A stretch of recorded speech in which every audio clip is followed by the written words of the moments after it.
আসসালামু আলাইকুম। Saint Xavier school কর্তৃক আয়োজিত অনলাইন ক্লাসে তোমাদের স্বাগত।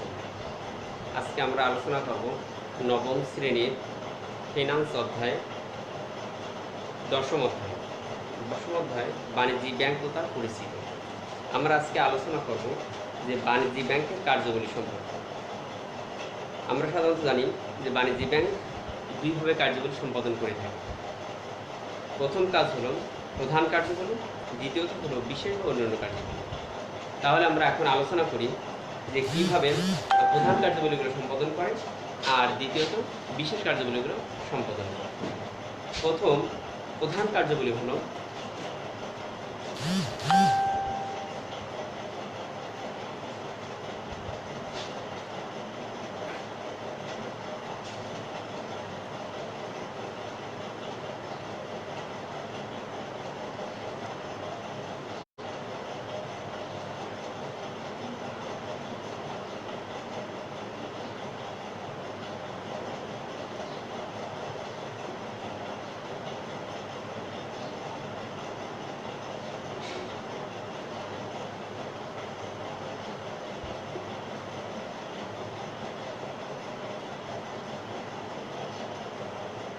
বিশেষ ও অন্যান্য কার্যবলী।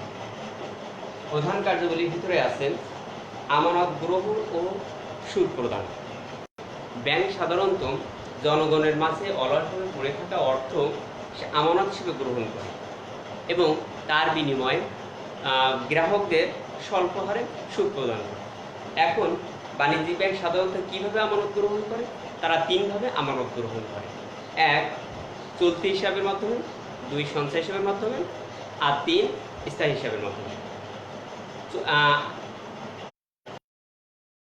সঞ্চয় হিসাবের মাধ্যমে যখন আমানত গ্রহণ করে ব্যাংক, তখন একটা নির্দিষ্ট হারে সুদ প্রদান করে, কিন্তু চলতি হিসাবের মাধ্যমে কোনো সুদ প্রদান করে না, কিন্তু কিছু বাড়তি সুযোগ সুবিধা প্রদান করে থাকে। এই জন্য বাণিজ্যিক ব্যাংক আমানত গ্রহণের মাধ্যমে একদিকে তার মূলধন গঠন হয়, অন্যদিকে সে গ্রাহকদেরকে কিছু সুদ প্রদান করে। এটা গেল আমানত গ্রহণ ও সুদ প্রদান।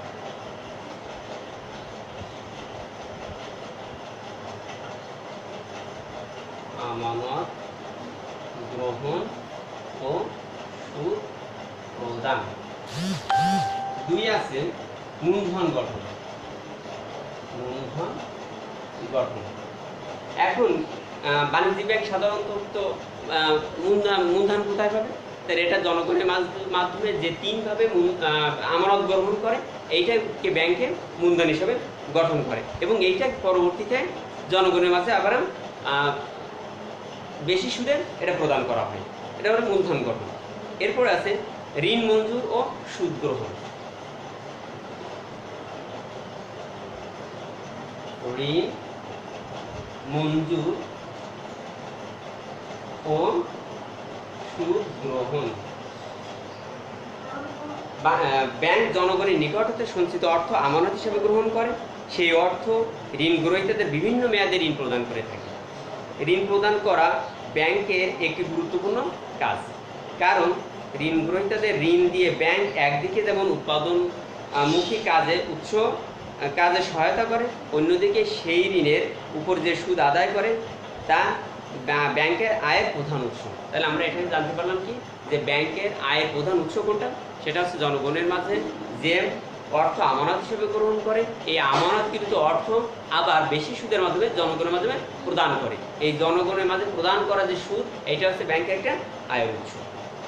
ব্যাংক আমানতকারীদের যে হারে সুদ প্রদান করে ঋণ গ্রহীতাদের নিকট থেকে, তার অধিকারে সুদ আদায় করে। এইটি হচ্ছে বাণিজ্যিক ব্যাংকের একটা আয়ের উৎস। এরপর আছে ঋণ আমানত সৃষ্টি। তার ঋণ আমানত সৃষ্টি। বাণিজ্যিক ব্যাংক কিভাবে ঋণ আমানত সৃষ্টি করে? যদি কোনো বাণিজ্যিক ব্যাংক কোনো ঋণ গ্রহীতাকে ঋণ প্রদান করে থাকে, তাহলে তাকে সরাসরি ঋণ প্রদান করে না। ঋণ প্রদান করতে হলে তাকে আগে ব্যাংকে একটা অ্যাকাউন্ট করা লাগে, সেই অ্যাকাউন্টের মাধ্যমে ব্যাংক তাদেরকে ঋণ প্রদান করে। তাহলে এতে করে বোঝা যাচ্ছে কি, যে বাণিজ্যিক ব্যাংক প্রথমত কি জনগণের মাঝে যখন ঋণ প্রদান করে, এই ঋণ প্রদানকৃত অর্থ তাকে সরাসরি তাকে হাতে প্রদান করা হয় না, এর মাধ্যমে তাকে একটা অ্যাকাউন্ট করার দরকার হয়, এই অ্যাকাউন্টের মাধ্যমে তাকে ঋণ প্রদান করে। তাহলে আমরা বুঝতে পারলাম কি, যে ঋণ প্রদান করার সময় আগে আমানত সৃষ্টি করে, তারপর তাকে ঋণ প্রদান করে, বিনিময়ের মাধ্যম সৃষ্টি।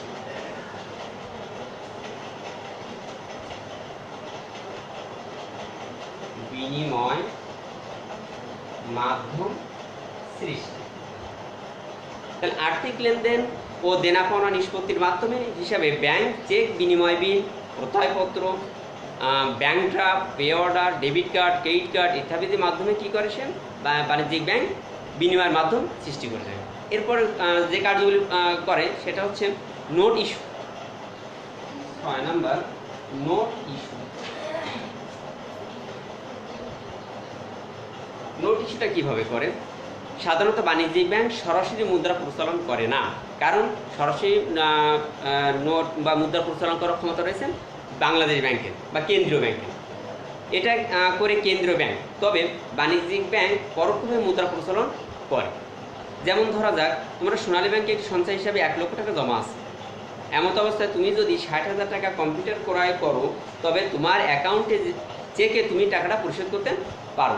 এভাবে ব্যাংক চেক কখনো কখনো বিনিময়ের মাধ্যম হিসাবে এবং মুদ্রা বিকল্প হিসেবে কাজ করে। সরকার মুদ্রা প্রচলনের কাজটি সহজ করে দিয়েছে, ওসি হিসাবে কাজ। এরপরে যে কার্যকরীটা আছে সেটা হচ্ছে ওসি হিসাবে কাজ। ওসি হিসেবে কাজ।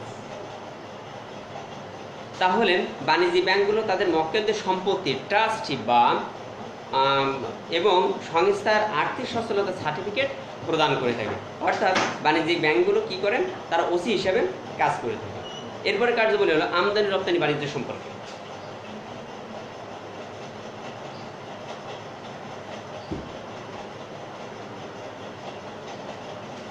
আমদানি রপ্তানি সাহায্য। আমদানি রপ্তানি বাণিজ্যের সাহায্য। আমদানিকারক দেশি মুদ্রা থেকে বৈদেশিক মুদ্রা, রপ্তানিকারকদের বৈদেশিক মুদ্রা থেকে দেশি মুদ্রা রূপান্তর করা প্রয়োজন, যা ব্যাংকগুলো অন্যতম কাজ। আবার প্রত্যয়পত্র, লেটার অফ ক্রেডিট অর্থাৎ এলসি এর মাধ্যমে ব্যাংক বৈদেশিক বাণিজ্যে রপ্তানিকারকের আমদানিকারকের পক্ষ থেকে অগ্রিম অর্থ প্রদানের ব্যবস্থা করে। প্রত্যয়পত্র এমন একটি ব্যবস্থা যেখানে আমদানি ও রপ্তানিকারকের মধ্যে আর্থিক এবং ব্যবসায়িক সম্পর্ক স্থাপনের ক্ষেত্রে তাদের মনোনীত ব্যাংক দুটি পক্ষের স্বার্থ রক্ষণের মাধ্যমে অভ্যন্তরীণ এবং বৈদেশিক ব্যবসা বাণিজ্য ব্যাপক ভূমিকা রাখে। আমদানি রপ্তানি সংক্রান্ত কার্যাবলী সম্পাদন ও উপদেশ প্রদান করা ব্যাংকের একটি প্রতিনিধিমূলক কার্যাবলী। অর্থাৎ বাণিজ্যিক ব্যাংকগুলো আমদানি রপ্তানিতে সাহায্য করে এভাবে, যখন এক দেশের পণ্য যখন অন্য দেশে যায় তখন সেই দেশের টাকা প্রয়োজন হয়, আবার ওই দেশের পণ্য যখন এদেশে তখন ওই দেশের অর্থ প্রয়োজন হয়। এইটার বিনিময় মাধ্যম হিসাবে আমদানি রপ্তানি সাহায্য করেন বাণিজ্যিক ব্যাংক। এরপরে কার্যবলী সরকারের কোষাগার হিসেবে কাজ করা। সরকারের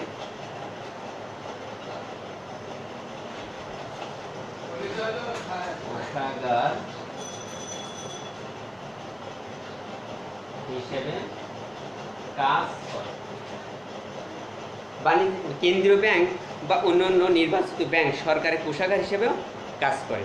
এটা বোঝা গেল যে কেন্দ্রীয় ব্যাংক যদি অন্যান্য কোনো ব্যাংকের নির্দেশনা দিয়ে থাকে যে এই ব্যাংকটি সরকারের কোষাগার হিসেবে কাজ করবে, তাহলে সেই ব্যাংকগুলো সরকারের কোষাগার হিসেবে কাজ করতে পারবে।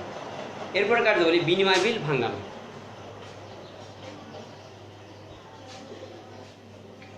বিনিময় বিল ভাঙা।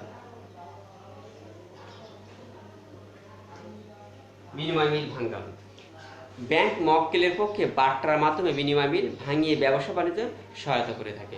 অর্থাৎ আমরা যে বিলগুলো আনি এটা বার্তার মাধ্যমে ভেঙে এটাকে লেনদেনের সহজতর করার জন্য বাণিজ্যিক ব্যাংক একটা গুরুত্বপূর্ণ ভূমিকা পালন করে থাকে। তাহলে আমরা বাণিজ্যিক ব্যাংকের প্রধান যে কার্যবলীগুলো ছিল সেগুলো সম্পর্কে আমরা মোটামুটি ধারণা পেলাম। আমরা প্রধান কার্যবলীর মধ্যে ছিল কি, আমানত গ্রহণ ও ঋণ প্রদান, তারপর ছিল মূলধন গঠন, তৃতীয় ছিল ঋণ মঞ্জুর ও সুদ প্রদান, চতুর্থ ছিল ঋণ আমানত সৃষ্টি, পঞ্চম ছিল বিনিময়ের মাধ্যম সৃষ্টি, ষষ্ঠ ছিল নোট ইস্যু, অষ্টম ছিল ওসি হিসেবে কাজ, নবম ছিল বাণিজ্যিক আমদানি রপ্তানি সাহায্য করা। 10ম ছিল সরকারি কোষাগার হিসেবে কাজ করা। 11 ছিল বিনিময় বিল বাট্টাকরণ। তাহলে আমরা এতক্ষণ জানতে পারলাম প্রধান কার্যাবলী সম্পর্কে। এবার আমরা জানবো বিশেষ ও অন্যান্য কার্যাবলী, যে বাণিজ্যিক ব্যাংক বিশেষ বা অন্যান্য কি কি কার্যাবলী সম্পাদন করে থাকে।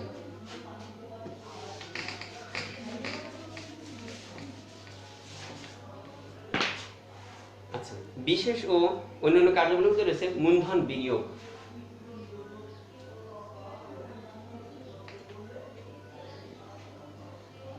মূলধন বিনিয়োগ। ব্যাংক ঋণ প্রদানের পাশাপাশি অন্যান্য শিল্প ও বাণিজ্যিক প্রতিষ্ঠানে মূলধন বিনিয়োগ করে, যা একটি দেশে মোট উৎপাদন, মূলধন গতিশীলতা ও বৃদ্ধিতে সাহায্য করে। কারণ ব্যাংক যদি মূলধন হিসেবে বিনিয়োগ না করে তাহলে অনেকেই ব্যবসা বাণিজ্য করতে পারবে না। তাহলে ব্যাংক প্রথম মূলধন বিনিয়োগ করে বিভিন্ন ব্যবসা প্রতিষ্ঠানের ব্যবসা পরিচালনা করার জন্য সহযোগিতা করে থাকে। এরপর আছে অর্থনৈতিক উন্নয়নের ভূমিকা। অর্থনৈতিক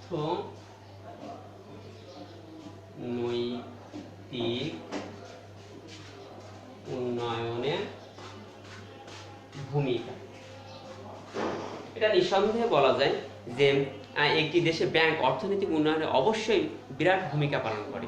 কারণ যদি ব্যাংকগুলো অর্থনৈতিক উন্নয়নের ভূমিকা পালন না করতো তাহলে আমাদের অর্থনৈতিক অবস্থা খুব বেশি ভালো থাকতো না।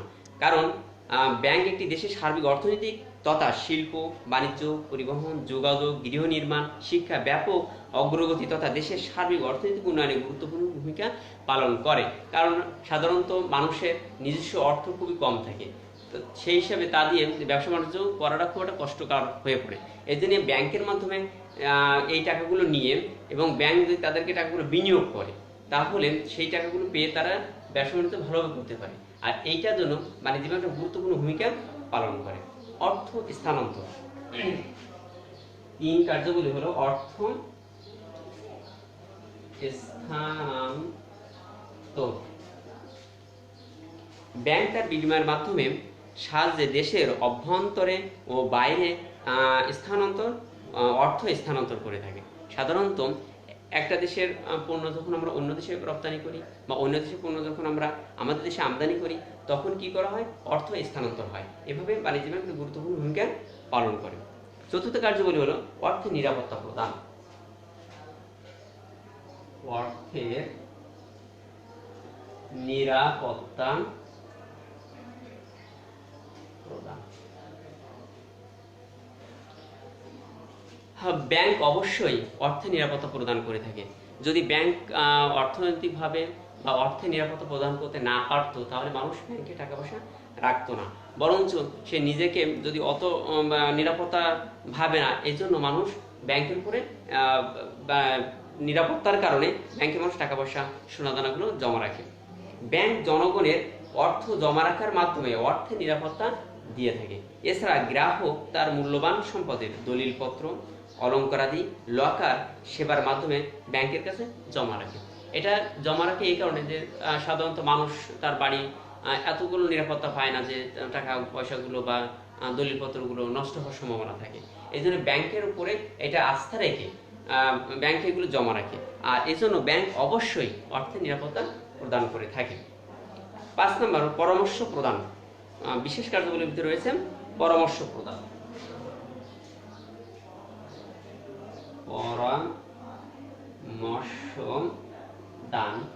পরামর্শ দান মক্কেলের অনুরোধে বিভিন্ন প্রকার ব্যবসায়িক পরামর্শ দেওয়া ও তাদের সম্পদ ব্যবস্থাপনা করা, যেমন বাড়ি ভাড়া আদায় করা ব্যাংকের কাজ। ব্যাংক এই কাজগুলো আসলে অনেক গুরুত্বপূর্ণ সাথে পালন করে। একটা প্রতিষ্ঠানে যদি অনেক বেতনাদি আদায় করার দরকার হয় তখন প্রতিষ্ঠান সেটা সতর্কতার সাথে অথবা দায়িত্বের সাথে এটা নির্ভুলভাবে সম্পন্ন করতে পারে না, তখন এরা ব্যাংকের উপর নির্ভরশীল হয়ে পড়ে। ব্যাংক তখন এই কাজগুলো সুন্দরভাবে করতে পারে। অথবা যারা বাড়ি ভাড়া আছেন, যে বাড়ি ভাড়াগুলো হয়তো তারা বাড়ির মালিকরা এসে উঠাতে পারে না, অনেক টাকা হয়তো সেটা থেকে যায়, এই জন্য কি করে এরা ব্যাংকের উপর নির্ভরশীল হয়ে পড়ে, ব্যাংক এই কাজগুলো সম্পাদন করুক। তখন ব্যাংক এইগুলো সুষ্ঠুভাবে সম্পাদন করে থাকে। কর্মসংস্থান। এবার আসলে কার্যক্রম কর্মসংস্থান। কর্মসংস্থান। অবশ্যই ব্যাংক অনেক কর্মসংস্থান তৈরি করে থাকে। ব্যাংক আর্থিক প্রতিষ্ঠান হিসেবে একটি দেশের কর্মসংস্থান সহায়তা করে থাকে। এদেশের অর্থনৈতিক ঋণ সরবরাহের কারণে পরোক্ষভাবে কর্মসংস্থান যোগান দিয়ে থাকে। ব্যাংক যখন মানুষের মাঝে বিভিন্নভাবে ঋণ প্রদান করে তখন মানুষ বিভিন্ন কাজে উদ্যোগী হয়ে তারা বিভিন্ন ধরনের কাজকর্ম করতে শুরু করে। এই কাজকর্মের ফলে কি হবে, অনেক বেকারত্ব হ্রাস পায়, অনেকেই কাজকর্মের মাধ্যমে কর্মসংস্থানের সুযোগ তৈরি করে নেয়। এই জন্য বাণিজ্যিক ব্যাংক কর্মসংস্থানের একটা গুরুত্বপূর্ণ ভূমিকা পালন করে থাকে। ঋণ নিয়ন্ত্রণ, এরপরে সপ্তম কার্যগুলি থাকে ঋণ নিয়ন্ত্রণ। ঋণ নিয়ন্ত্রণ, কেন্দ্রীয় ব্যাংক মুদ্রা বাজারের নিয়ন্ত্রক হিসাবে বাণিজ্যিক ব্যাংকগুলোর প্রদত্ত ঋণের সংকোচন সম্প্রসারণের মাধ্যমে অর্থ ও ঋণ নিয়ন্ত্রণ করে থাকে।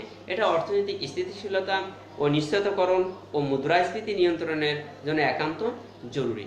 অবশ্যই যে ব্যাংকে গেলে ঋণ পাওয়া যায়, আমরা হয়তো জামানত দিয়ে আমরা ঋণ গ্রহণ করি, কিন্তু চাইলেই ব্যাংক যদি সবাইকে ঋণ প্রদান করা শুরু করে তাহলে একটা সময় আর্থিক সমস্যা তৈরি হবে এবং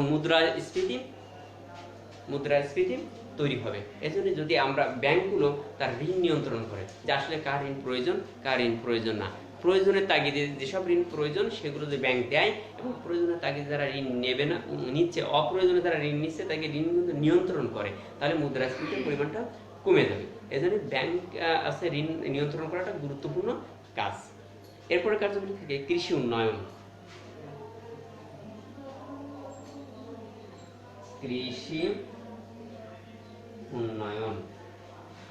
কৃষিক্ষেত্রে ঋণ ও অন্যান্য সহযোগিতা প্রদানের মাধ্যমে ব্যাংক কৃষি উন্নয়ন ত্বরান্বিত করে। কারণ কৃষকরা যদি স্বল্প সুদে ঋণ পায় তাহলে তারা কৃষিকাজ আরো ব্যাপকভাবে করতে পারবে। যদি কৃষিকাজ ব্যাপকভাবে হয় তাহলে আমাদের দেশ আরো অর্থনৈতিকভাবে খাদ্য দিক থেকে অনেক উন্নয়ন ত্বরান্বিত হবে। এজন্য বাণিজ্যিক ব্যাংকগুলো বা অন্যান্য যেসব ব্যাংক রয়েছে এসবগুলো যদি তারা কৃষিক্ষেত্রে বেশি পরিমাণে আগ্রহ দেখায় এবং সেটা ঋণের ব্যবস্থা করে স্বল্প সুদের মাধ্যমে, তাহলে কৃষি ব্যবস্থা আরো অনেক উন্নয়ন হবে। এরপরে কার্যগুলি আছে শিল্প উন্নয়ন।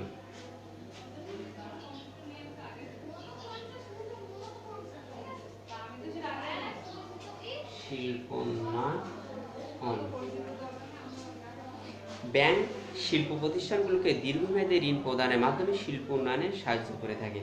শিল্প প্রতিষ্ঠান যখন কেউ করে তখন নিজস্ব অর্থ খুব বেশি থাকে না যে তারা শিল্প প্রতিষ্ঠানকে অনেক বড় আকার ধারণ করবে। এজন্য ব্যাংকগুলো যদি শিল্প প্রতিষ্ঠানের দীর্ঘমেয়াদী ঋণ প্রদান করে থাকে তাহলে এই শিল্প প্রতিষ্ঠানগুলো আরো অনেক ডেভেলপ হবে, অনেক উন্নয়ন হবে এবং দেশে অনেক অর্থনৈতিক উন্নয়নে গুরুত্বপূর্ণ ভূমিকা পালন করবে। এই জন্য বাণিজ্যিক ব্যাংক শিল্প উন্নয়নে অনেক গুরুত্বপূর্ণ ভূমিকা পালন করে। আঞ্চলিক উন্নয়ন, এরপর আছে দশম কার্য আঞ্চলিক উন্নয়ন।